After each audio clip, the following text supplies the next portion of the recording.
O homem mais rico da Babilônia. Parte 2. 7 soluções para a falta de dinheiro. A glória da Babilônia permanece. Através das idades, sua reputação chega até nós como a mais rica das cidades, e seus tesouros como fabulosos. Mas nem sempre tinha sido assim. As riquezas da Babilônia foram o resultado da sabedoria de seu povo. Eles primeiro tiveram que aprender a se tornarem prósperos.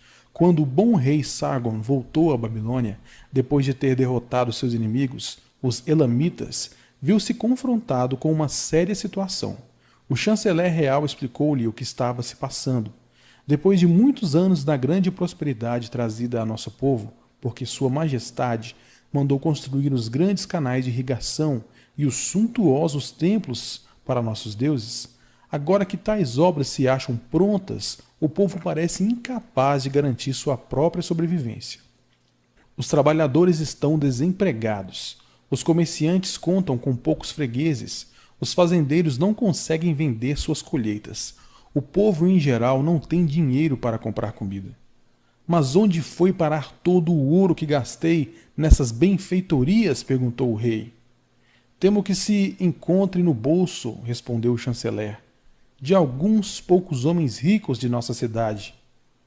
Escorreu pelos dedos da maioria das pessoas tão rapidamente quanto o leite das cabras pelo coador.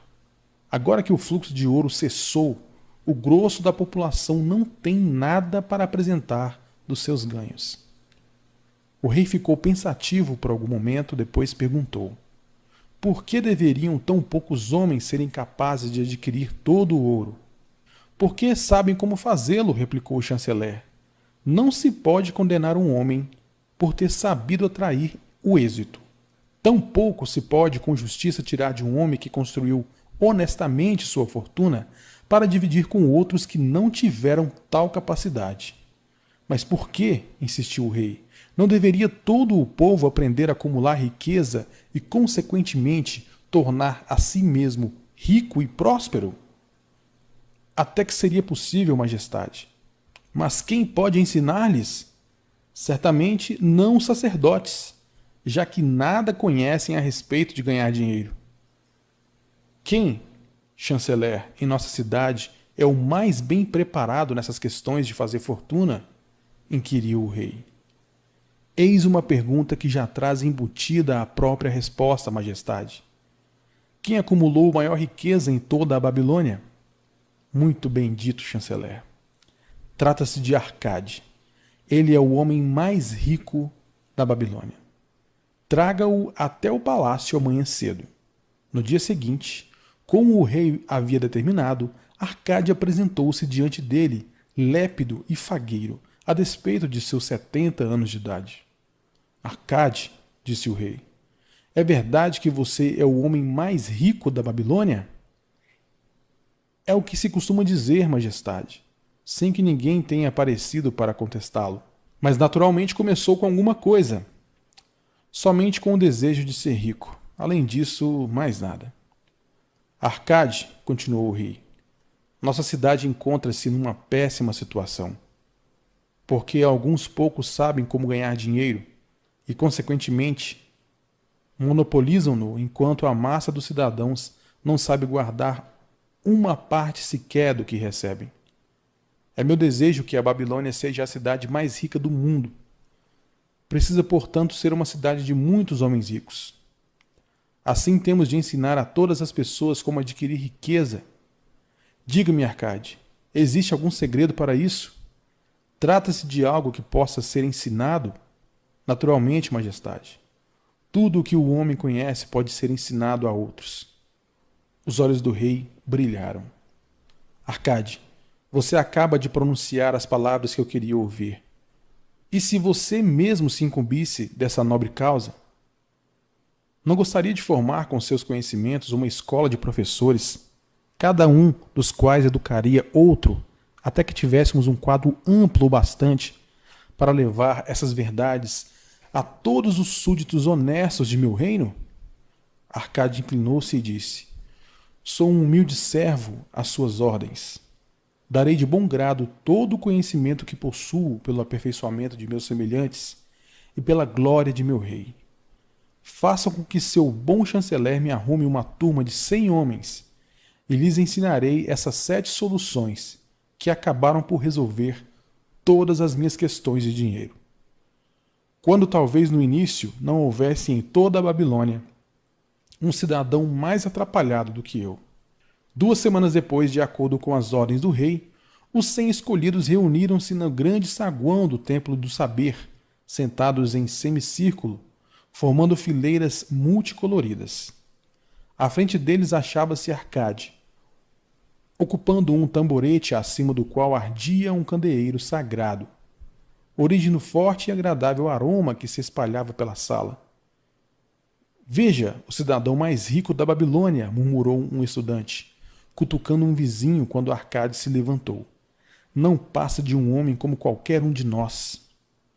Como um respeitoso súdito de nosso grande rei, começou Arcade. Encontro-me diante de vocês a serviço dele, considerando que alguma vez foi um pobre jovem que alimentava o forte desejo de adquirir ouro e que nessa busca acumulou conhecimentos que o capacitaram a isso. Ele determinou que eu viesse até aqui para transmitir a vocês tudo o que aprendi. Comecei minha fortuna de modo bastante humilde. Não tinha maior vantagem do que aquela de que todos de vocês e qualquer outro cidadão da Babilônia dispõem. Considerando que alguma vez fui um pobre jovem que alimentava o forte desejo de adquirir ouro e que nessa busca acumulou conhecimentos que o capacitaram a isso. Ele determinou que eu viesse até aqui para transmitir a vocês tudo o que aprendi. Comecei minha fortuna de modo bastante humilde. Não tinha maior vantagem do que aquela de que todos vocês e qualquer outro cidadão da Babilônia dispõem. O primeiro depósito de meu tesouro foi uma bolsa já gasta pelo uso. Eu detestava vê-la imprestavelmente vazia. Queria que estivesse gorda e repleta, tilintando ao som do ouro.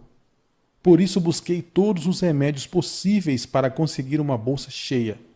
Achei 7. Assim, explicarei aos que se acham reunidos nessa sala as 7 soluções para a falta de dinheiro, que recomendo a todos aqueles que anseiam por bastante ouro. Consagrarei cada um dos dias da semana a um desses remédios. Ouçam atentamente tudo quanto lhes disser. Debatam um assunto comigo. Discutam-no entre vocês mesmos. Aprendam meticulosamente essas lições, para que também possam plantar em suas próprias bolsas a semente da riqueza. Primeiro, cada um de vocês deverá sabiamente construir a própria fortuna. Quando tiverem acumulado competência suficiente para isso, estarão aptos a passar adiante tais verdades. Ensinalizei meios simples para engordar a própria bolsa. Este é o primeiro degrau que conduz ao templo da riqueza, aonde ninguém pode chegar se não tiver condições de pôr firmemente os pés nesse primeiro degrau. Consideremos agora a primeira solução. A primeira solução. Comece a fazer seu dinheiro crescer. Arcade dirigiu-se a um homem pensativo na segunda fila. Meu bom amigo, qual é o seu ofício? Sou um escriba, respondeu o homem, e gravo registros sobre tabuinhas de argila. A profissão em que eu mesmo ganhei minhas primeiras moedas de cobre. Consequentemente, você tem a mesma oportunidade para construir uma fortuna. Descobriu em seguida um participante de rosto corado, um pouco mais atrás. Conte-nos, por favor, o que faz para ganhar seu pão? Sou um açougueiro, respondeu ele. Compro cabras a seus criadores, abato-as vendo a carne para as donas de casa e o couro para os fazedores de sandálias. Uma vez que trabalha e ganha regularmente seu dinheiro, você tem as mesmas condições que tive de ser bem-sucedido. E assim procedeu Arcade com todos os presentes, a fim de saber de que modo cada um deles conseguia o próprio sustento. Terminada a inquirição, disse: Assim, caros discípulos, podemos ver que existem muitos negócios e ocupações cujo exercício confere às pessoas a oportunidade de obter seus ganhos. Cada uma dessas maneiras de remuneração é uma torrente de ouro da qual o trabalhador pode desviar uma porção para a sua própria reserva. Assim, na bolsa de cada um de vocês há um fluxo maior ou menor de moedas de acordo com a capacidade de cada qual. Concordam com isso? Todos concordaram. Portanto, continuou Arcade, se cada um de vocês quiser construir uma fortuna, não será uma atitude inteligente começar usando essa fonte de riqueza que a pessoa já consolidou? A concordância foi ainda geral. O homem mais rico da Babilônia voltou-se então para o homem humilde que tinha afirmado ser um vendedor de ovos. Se você separar um de seus cestos e nele colocar toda manhã 10 ovos, daí tirando toda a noite 9 ovos, o que acontecerá finalmente? Com o tempo ele transbordará. Por quê? Porque a cada dia coloco ali sempre mais um ovo do que a quantidade que eu tiro. Arcade voltou-se para a turma sorrindo. Todos os homens por aqui se acham em dificuldades financeiras? Primeiro os participantes ficaram olhando, depois riram. Finalmente agitaram, divertidos, os pequenos bornais onde costumam carregar suas moedas. Primeiro os participantes ficaram olhando, depois riram. Finalmente agitaram divertidos os pequenos bornais onde costumavam carregar suas moedas. Muito bem, continuou ele. Agora vou comunicar-lhes o primeiro remédio que aprendi para solucionar o problema da falta de dinheiro. Façam exatamente como sugeri ao vendedor de ovos. Para cada 10 moedas que colocarem em suas bolsas, não retirem para uso próprio mais do que 9. A bolsa começará a ficar estufada e seu peso cada vez maior. Será uma fonte de prazer para suas mãos e uma fonte de bem-estar para as almas. Não zombem do que eu digo por causa da sua simplicidade. A verdade é sempre simples. Disse-lhes que contaria como construir minha fortuna. Foi esse o meu começo. Eu andava invariavelmente quebrado e detestava isso porque não podia satisfazer meus desejos. Mas desde que comecei a retirar da minha bolsa não mais de 9 cotas das 10 que ali depositava, ela começou a engordar. O mesmo acontecerá com vocês. Agora lhes falarei de uma estranha verdade cuja razão desconheço. Quando deixei de desembolsar mais do que 9/10 de meus ganhos, iniciei minha carreira de êxitos. Não fiquei mais desprevenido do que antes. Ao contrário, as moedas começaram a aparecer com maior frequência. Certamente é uma lei dos deuses, que para aquele que poupa e não gasta uma determinada parte de seus ganhos, o dinheiro virá mais facilmente. De modo curioso, ele costuma evitar aquele cuja bolsa se mantém sistematicamente vazia. Qual pode ser o maior anseio de vocês? A satisfação dos desejos de cada dia, uma joia, um adorno, melhores roupas, mais comida, coisas que rapidamente se vão e são esquecidas? Ou pelo contrário, sonhariam com bens mais estáveis, ouro, terras, rebanhos, mercadorias, investimentos que trazem bons lucros? As moedas que vocês usam no dia a dia concedem aqueles primeiros desejos. As que vocês guardam, os segundos. Esta, meus discípulos, foi a primeira solução que descobri para a minha falta de dinheiro. Em cada 10 moedas conseguidas de qualquer fonte, não gastem mais do que 9. Debatam um assunto entre vocês. Se alguém puder provar que isso não é verdade, conversaremos a respeito amanhã, quando estivermos juntos de novo. A segunda solução. Controlem seus gastos. No segundo dia, Arcade dirigiu-se à Assembleia nos seguintes termos. Alguns dos participantes, meus discípulos, fizeram-me a seguinte pergunta. Como pode um cidadão guardar 1/10 de todos os seus ganhos, se em geral seus vencimentos mal dão para as despesas necessárias? Pois bem, ontem, quantos de vocês achavam-se com pouco dinheiro? Todos nós, respondeu a turma. Entretanto, as pessoas aqui não recebem todas a mesma coisa. Naturalmente, umas ganham mais do que outras. Algumas têm famílias maiores para sustentar. Apesar disso, todas estão igualmente desprevenidas. Gostaria, portanto, de lhes falar sobre uma extraordinária verdade a respeito dos homens e de seus filhos. O que costumamos chamar de despesas necessárias sempre crescerá para tornar-se igual a nossos rendimentos, a menos que façamos alguma coisa para inverter essa tendência. Não confundam despesas necessárias com desejos. Cada um de vocês, junto com suas boas famílias, tem mais desejos do que seus ganhos podem satisfazer. Consequentemente, tudo quanto recebem é despendido para aplacar tais desejos à medida que eles surgem, e ainda assim restam muitos outros que não chegam a ser saciados. Na verdade, todos os homens têm mais desejos do que podem satisfazer. Acham que posso cumprir todos os meus sonhos porque sou rico? Trata-se de uma falsa ideia. Há limites para o meu tempo. Há limites para a minha energia. Há limites para a extensão de minhas viagens. Há limites para o que consumo à mesa de refeições. Há limites para os prazeres de minha vida.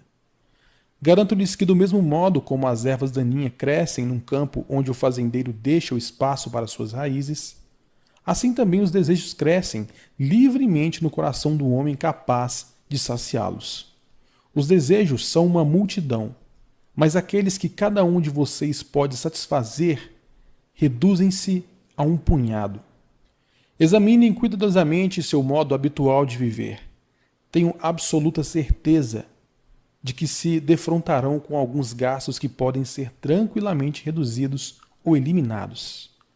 Acatem como uma verdadeira divisa a noção de reservar 1% do valor estimado sobre cada moeda que sai.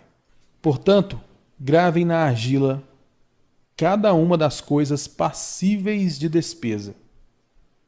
Selecionem as necessárias, além de outras cujo custo não ultrapasse 9/10 de seus rendimentos. Cancelem o resto e considerem-no apenas uma parte dessa grande multidão de desejos que não podem ser satisfeitos. Não sintam remorso por isso. Façam um orçamento para as despesas imprescindíveis. Não toquem naquele 10º que está engordando sua bolsa. Encarem o crescimento de suas economias como um belo propósito de vida. Procurem trabalhar com o orçamento estabelecido. Procurem ajustá-lo de modo que funcione em seu favor. Busquem torná-lo um colaborador na defesa de suas crescentes reservas. Nesse momento, um dos estudantes, usando uma roupa vermelha e dourada, levantou-se e disse: "Sou um homem livre. Acredito ser meu direito gozar das boas coisas da vida. Por isso rebelo-me contra a submissão de um orçamento que determina exatamente quanto devo gastar e em que. Acho que isso eliminaria muitos prazeres de minha vida, tornando-me não muito melhor do que um burro de carga." "Quem, meu amigo?" replicou Arcade, "determinaria o seu orçamento?"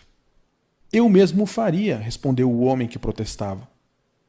"Se um burro de carga fizesse seu próprio orçamento, teria incluído nele joias, mantos e pesadas barras de ouro? Claro que não. Ele não precisaria senão de feno, grãos e um saco de água para atravessar o deserto. O propósito de um orçamento é ajudá-los a juntar dinheiro, uma maneira de garantir que vocês consigam o necessário e, na medida em que se mostrem acessíveis, seus outros desejos.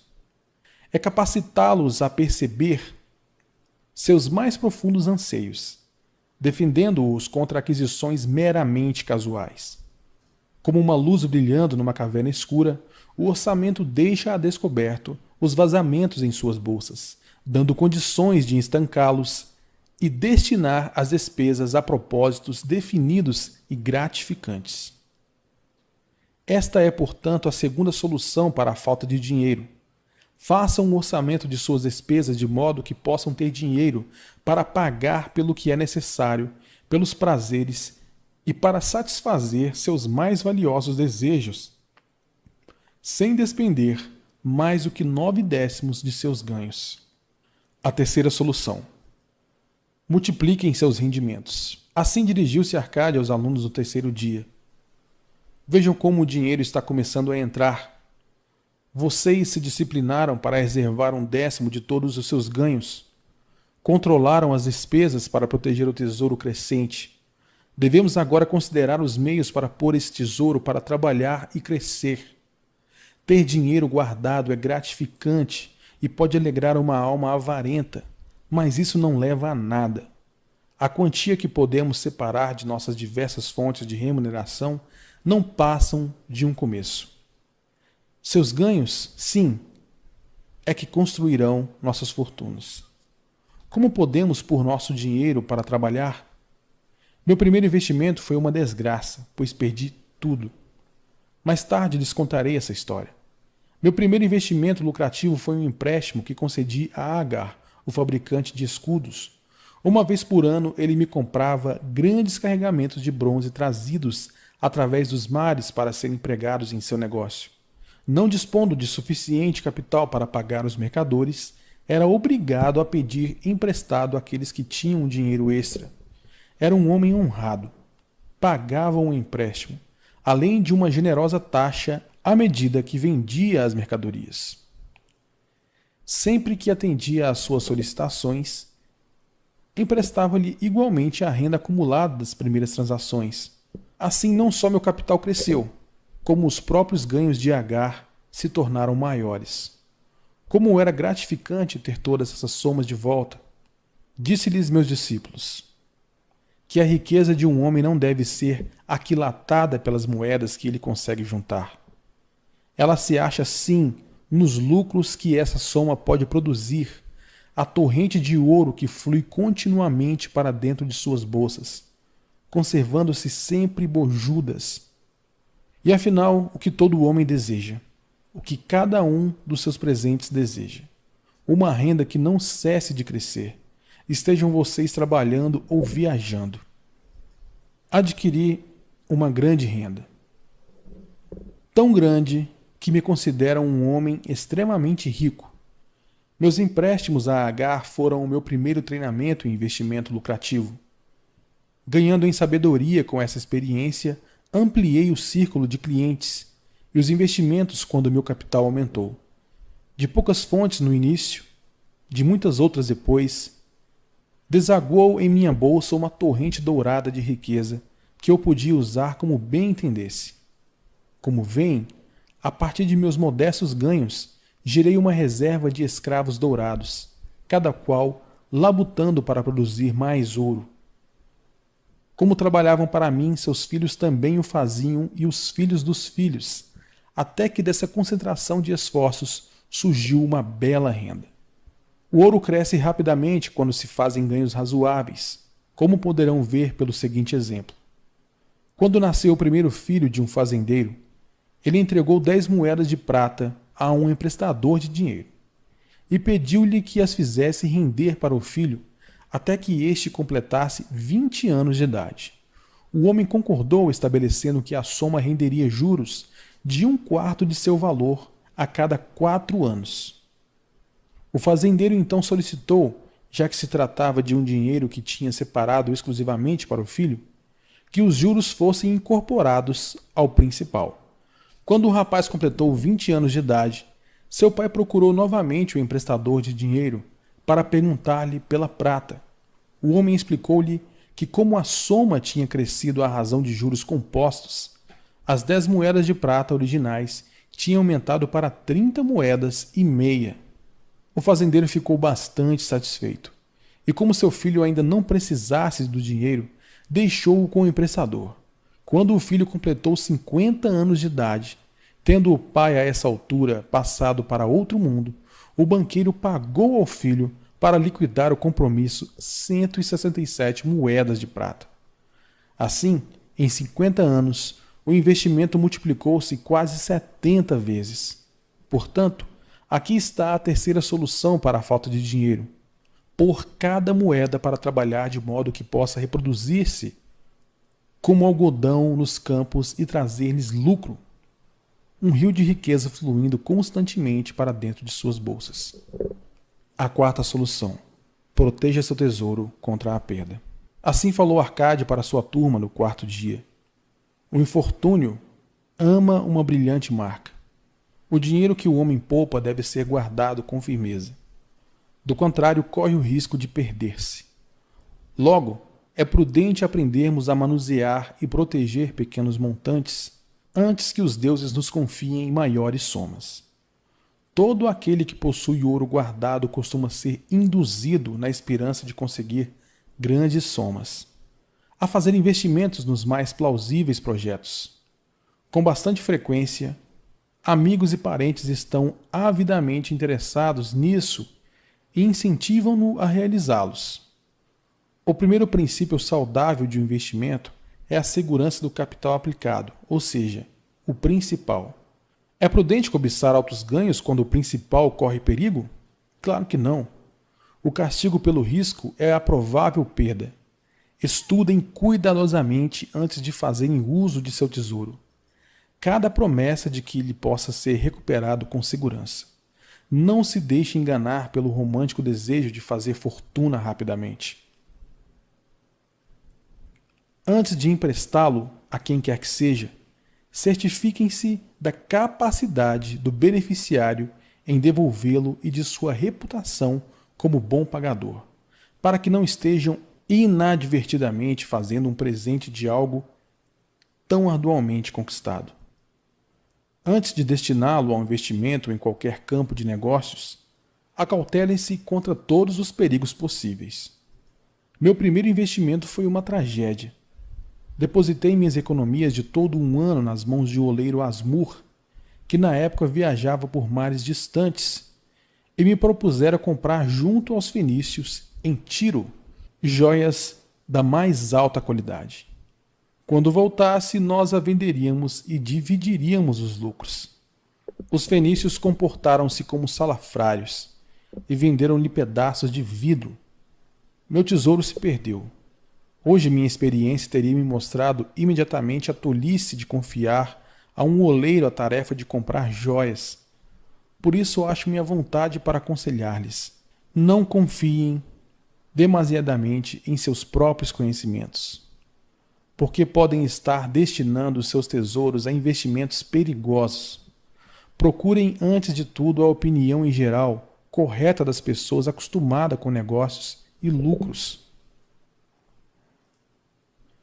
Tais conselhos são dados de graça e chegam a ter um valor equivalente à soma que desejam investir. Na verdade, um valor bem real, já que podem evitar que vocês percam o dinheiro aplicado. Esta é, portanto, a quarta solução para a falta de dinheiro, e de grande importância, pois previne que suas economias vão por água abaixo no momento depois de terem crescido tanto. Protejam seus tesouros contra a perda, investindo onde o principal esteja a salvo, onde possa ser reivindicado sempre que o desejarem e onde fique claro para vocês que vão realmente conseguir uma bela renda. Consultem homens experimentados, sigam a opinião daqueles que lidam habitualmente com dinheiro. Deixem que o tirocínio deles protejam seus tesouros contra investimentos de alto risco. A quinta solução: façam do lar um investimento lucrativo. No quinto dia, Arcade falou assim para os alunos: se um homem separar 9 partes dos seus ganhos para com elas viver e gozar a vida, e se ainda alguma delas puder ser empregada no investimento lucrativo sem prejuízo de seu bem-estar, então seus tesouros crescerão rapidamente. A maioria dos babilônios mora muito mal com suas famílias. Pagam aluguéis abusivos a rigorosos proprietários em troca de aposentos onde suas mulheres não têm sequer um cantinho para plantar as flores que tanto alegram seus corações, enquanto os filhos não podem brincar senão nas passagens escuras. Nenhuma família pode gozar plenamente a vida a menos que tenha um pedaço de chão, onde as crianças possam brincar ao sol e onde a esposa possa plantar não somente árvores frutíferas, mas também verduras para alimentar os seus. Que homem não se sentiria feliz em poder comer os figos de suas próprias figueiras e as uvas de suas próprias videiras? Ter o seu próprio domicílio com um pedaço de chão disponível para cuidar e sentir orgulho, dar confiança ao coração e maior ânimo a todos os seus esforços. Por isso, Recomendo a todos os homens que tenham seu próprio teto, a fim de contar com um abrigo para si e para os seus. Ter o seu próprio lar não se acha além da capacidade de um homem bem intencionado. Nosso rei não estendeu tanto as muralhas da cidade que existem atualmente muitas terras não usadas e que podem ser adquiridas por quantias bem razoáveis? Posso lhes assegurar, meus discípulos, que os emprestadores de dinheiro veem com bons olhos os desejos do homem que procura um lar e um pedaço de terra para a família. Poderão conseguir facilmente o empréstimo para contratar o fabricante de tijolos e o construtor, se tiverem condições de apresentar uma parte razoável da soma necessária para tão louvável propósito. Quando a casa estiver pronta, poderão pagar ao emprestador de dinheiro com a mesma regularidade com que anteriormente acertavam seus aluguéis. Como cada pagamento irá paulatinamente reduzindo a dívida com o emprestador de dinheiro. Em poucos anos, não estarão devendo mais nada a ele. Seus corações se sentirão então felizes, porque estarão legitimamente na posse de um bem estável e valioso, cuja única despesa serão os impostos reais. Suas boas esposas irão mais frequentemente ao rio lavar a roupa, trazendo de cada vez um saco de pele de cabra com a água para regar as plantações. Assim, muitas bênçãos recaem sobre o homem que tem sua própria casa, e isso reduzirá em muito suas despesas, permitindo que uma parte maior dos seus ganhos possa ser destinada aos prazeres e à satisfação de seus desejos. E aí está a quinta solução para a falta de dinheiro: tenha seu próprio lar. A sexta solução: assegurem uma renda para o futuro. Arcade começou a sexta aula com essas palavras: a existência de todo homem vai da infância à velhice. Esse é o caminho da vida. E nenhum homem pode desviar-se dele a menos que os deuses o chamem prematuramente para o mundo do além. Por isso, digo-lhes que cabe a todo homem providenciar uma renda condizente para os dias futuros, quando ele não for mais jovem, e providenciar que a família não fique na penúria, quando já não puder contar com ele para o seu conforto e sustento. Essa lição lhes ensinará a prover uma bela reserva para quando o próprio tempo os estiver tornado menos capazes de aprender. O homem que, em virtude de sua compreensão das leis da riqueza, adquire crescentes lucros acumulados, deve ter o pensamento voltado para os dias futuros. Deve planejar certos investimentos ou provisão que dure com segurança por muitos anos, que estarão disponíveis quando chegar o tempo em que ele tão prudentemente previu. O homem pode prover-se com segurança para o futuro de diversas maneiras. Pode buscar um esconderijo e ali enterrar o seu tesouro. Mas por maiores que sejam os cuidados para ocultá-lo, corre o risco de tornar-se uma festa para os ladrões. Trata-se, portanto, de algo que não recomendo a ninguém. Pode comprar casas e terras para esse propósito. Se prudentemente escolhidas em função de sua altitude e valor futuros, permanecerão valorizadas, com possibilidade de ótimos rendimentos e até de encontrar excelentes compradores, se for o caso de vendê-las. Pode confiar uma pequena soma ao emprestador de dinheiro e aumentá-la em períodos regulares. Os juros que o emprestador acrescenta ao capital logo o tornará maior. Conheço um fazendor de sandálias chamado Ansan, que me contou um dia desses que todas as semanas, durante 8 anos, confiou a seu emprestador de dinheiro 2 moedas de prata. O homem fez recentemente um cálculo que deixou o fazedor de sandálias na maior felicidade.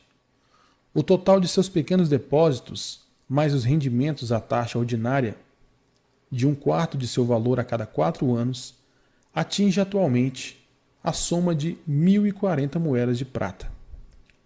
De bom grado, encorajei-o a não parar de investir, demonstrando-lhe através de meus conhecimentos dos números que em 12 anos, desde que desse sequência a essa economia de não mais de 2 moedas de prata em cada semana, o emprestador de dinheiro lhe devolveria 4.000 moedas de prata, uma soma que o deixaria tranquilo para o restante da vida.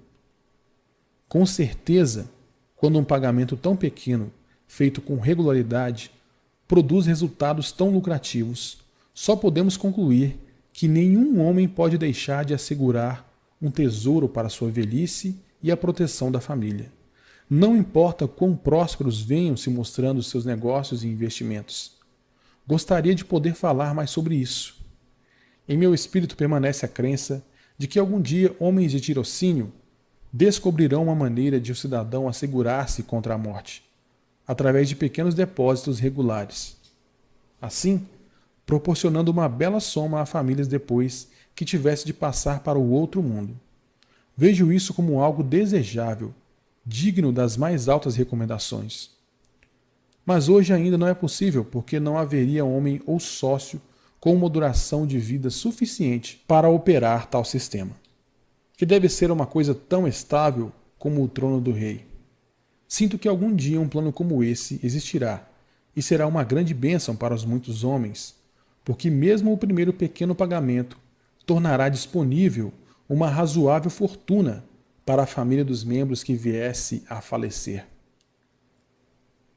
Mas já que vivemos em nosso próprio presente e não nos dias que ainda estão por vir, devemos tirar vantagem dos meios e métodos à disposição para realizar nossos propósitos. Por isso recomendo a todos os homens que, por meios prudentes e bem pensados, se garantam contra uma reserva minguada nos anos de sua maturidade, pois uma carência de fundos para um homem que já não se acha em condições de guardar dinheiro, ou para uma família sem seu líder, e uma dolorosa tragédia.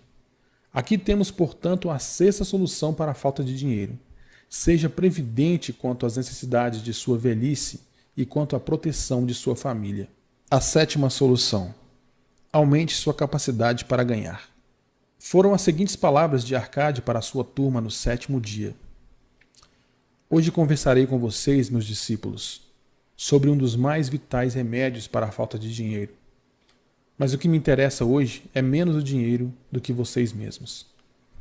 Os homens por baixo das roupas multicores que se acham sentados diante de mim. Falarei de todas essas coisas dentro da mente e da vida dos homens, que trabalham a favor ou contra o sucesso de cada qual. Não faz muito tempo veio até mim um jovem que precisava de um empréstimo. Quando lhe perguntei por que estava necessitando de dinheiro, queixou-se de que seus ganhos eram insuficientes para custear suas despesas.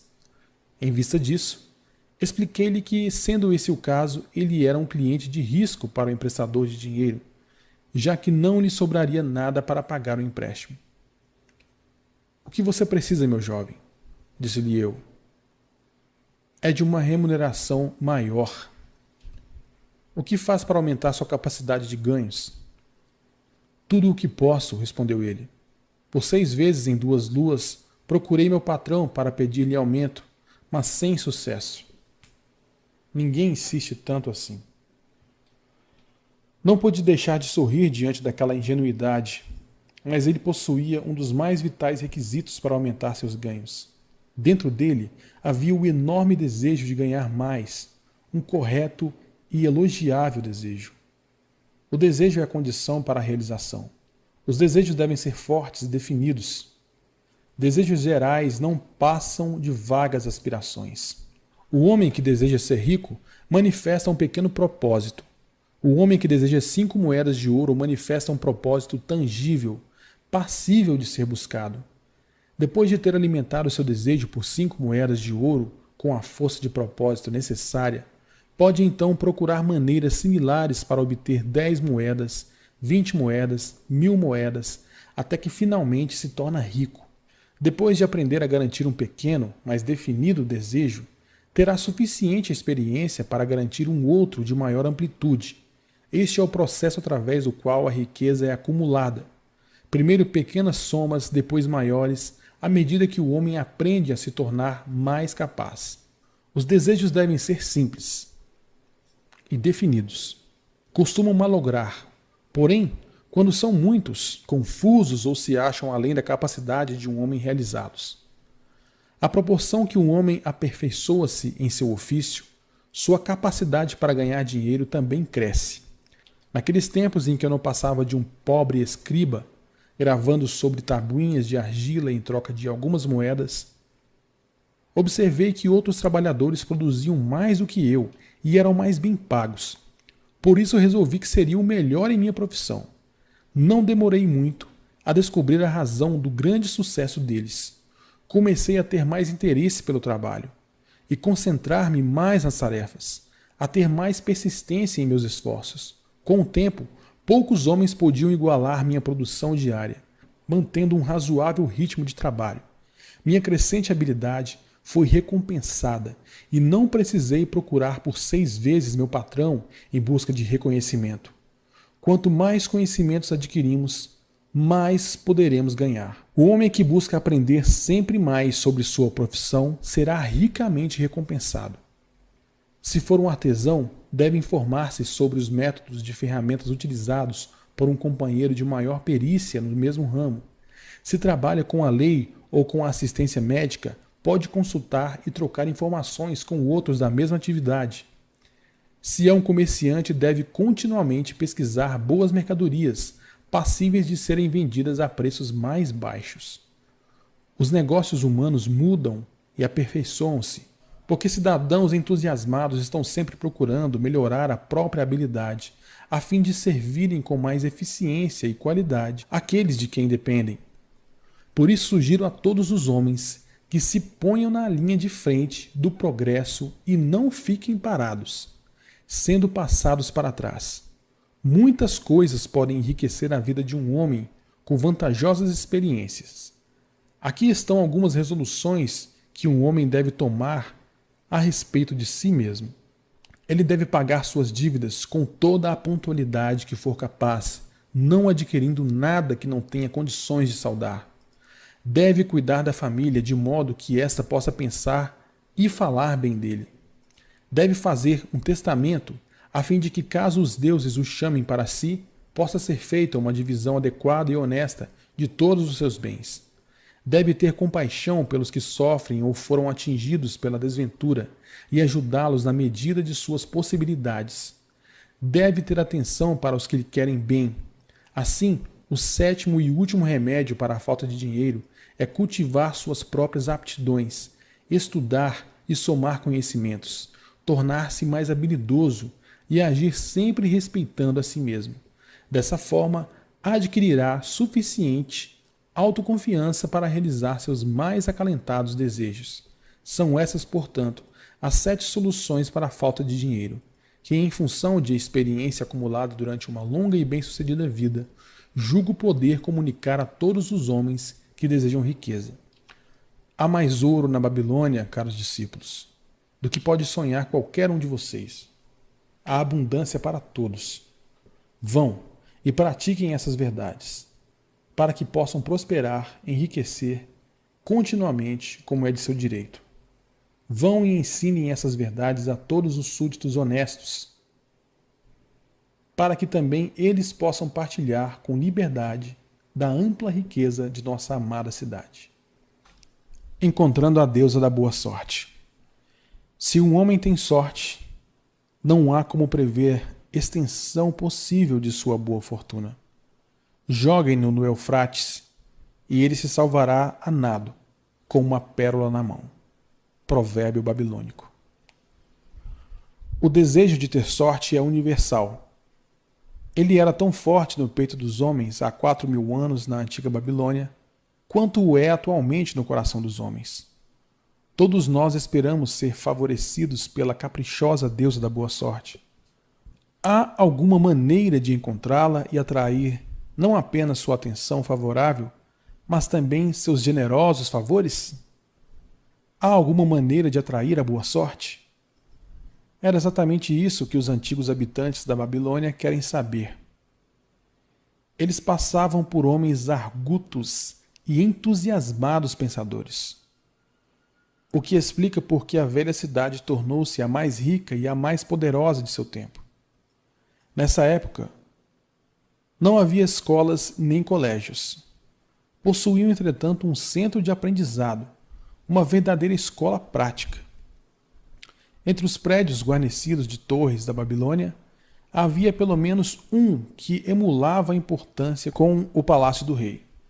Os jardins suspensos e os templos Os livros de história quase não o mencionavam, embora tivesse exercido uma poderosa influência sobre o pensamento daquele tempo.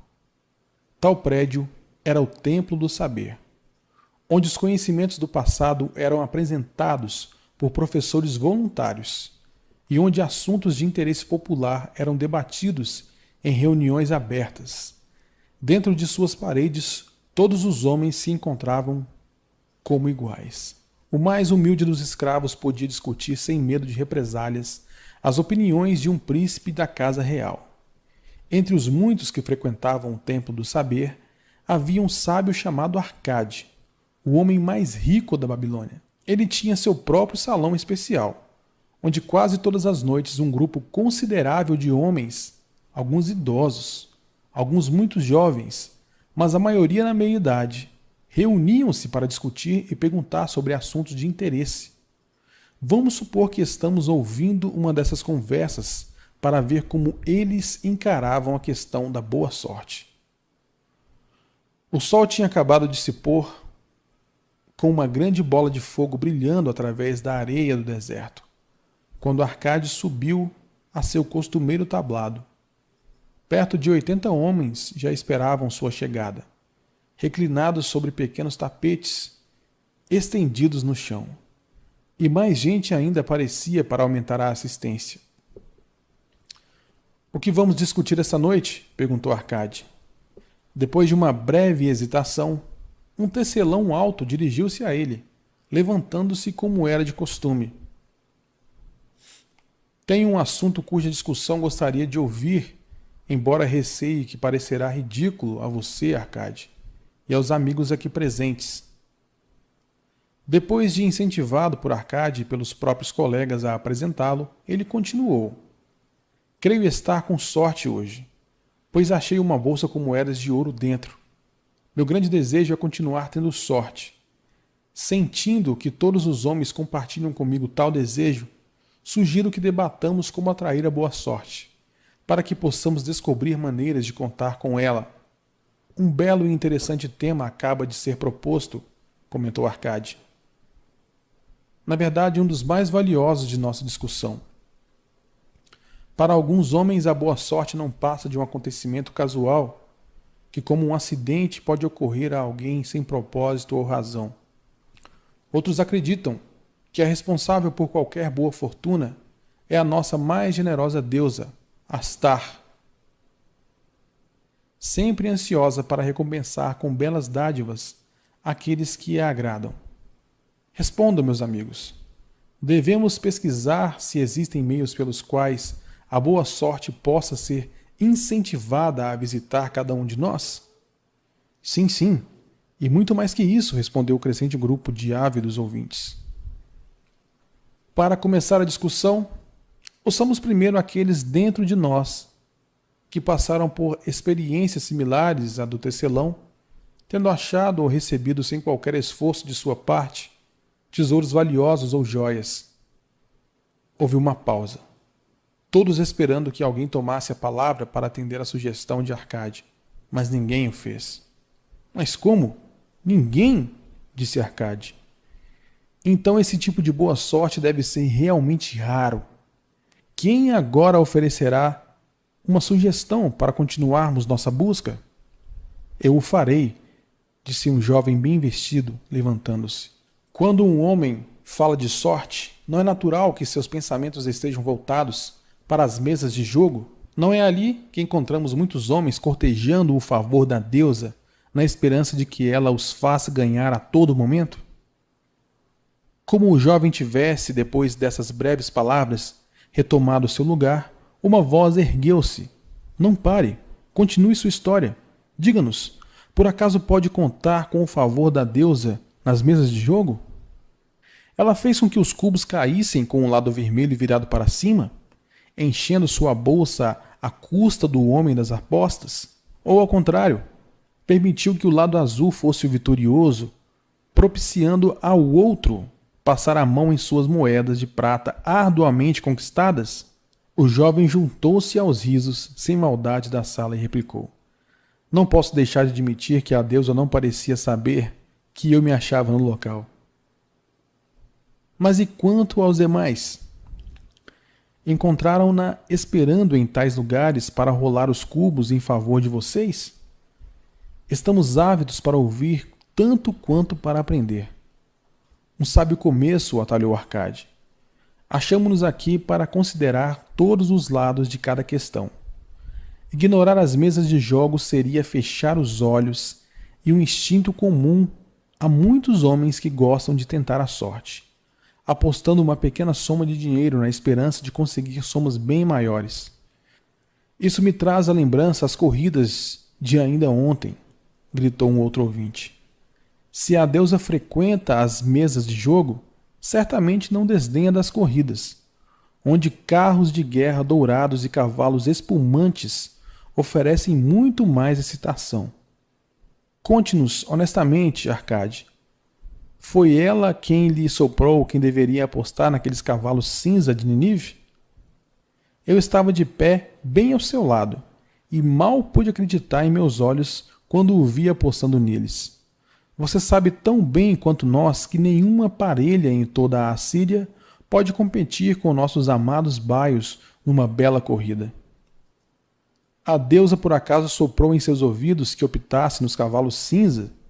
Porque na última volta o preto que corria por dentro tropeçaria, atrapalhando de tal modo nossos rapazes, que os cavalos de Ninive acabariam ganhando o páreo numa vitória inesperada?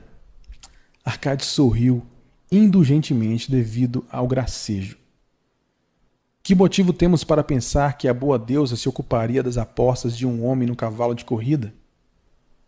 Para mim, ela é uma deusa de amor e dignidade, cujo prazer consiste em ajudar os necessitados e recompensar aqueles que fizeram por onde merecer. Espero encontrá-la não nas mesas de jogo ou nas corridas em que os homens perdem mais do que ganham, mas nos lugares onde as ações humanas têm um maior valor e são mais dignas de recompensa. Não cultivo da terra nas relações comerciais honestas, em qualquer ocupação humana, há oportunidades de lucros decorrentes do esforço pessoal e de negócios bem realizados.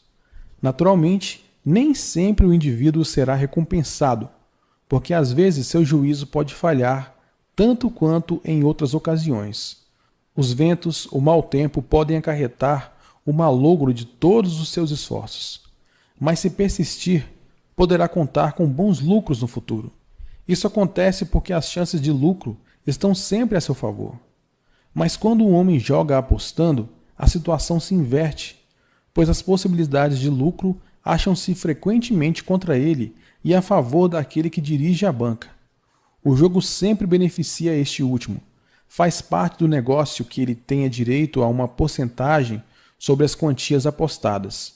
Poucos jogadores percebem como são certos os lucros do dono da banca, como são incertas suas próprias chances de vencer. Consideremos, por exemplo, as apostas feitas nos jogos de cubo. Toda vez que o cubo é lançado, nós apostamos no lado que cairá virado para cima. Se der vermelho, o dono da banca tem de nos pagar 4 vezes o valor da nossa aposta. Se der, entretanto, qualquer outro dos 5 lados restantes, perdemos. Assim, em cada jogada, contamos com 5 chances de perder. Mas, uma vez que o vermelho paga 4 por 1, temos 4 chances de vencer. Numa única noite de jogo, o dono da banca pode contar com lucros certos no valor de 1/5 de todas as apostas feitas. Pode um homem esperar vencer, se não ocasionalmente, contra as vantagens arranjadas, de tal modo que, pelo simples fato dele entrar numa casa de jogo, já o despojam de 1/5 de suas apostas? Mas há casos em que alguns homens conseguem ganhar somas bastante altas, arriscou um dos ouvintes. Certamente, continuou Arcade. Percebendo isso, perguntou-me se o dinheiro conseguido dessa maneira traz um valor permanente àqueles que têm sorte. Entre meus conhecidos, se acham muito dos mais exitosos homens da Babilônia. Mas sinto-me incapaz de apontar um único que tenha começado a triunfar a partir de uma fonte como essa. Todos vocês aqui reunidos esta noite conhecem muitos de nossos abastados cidadãos.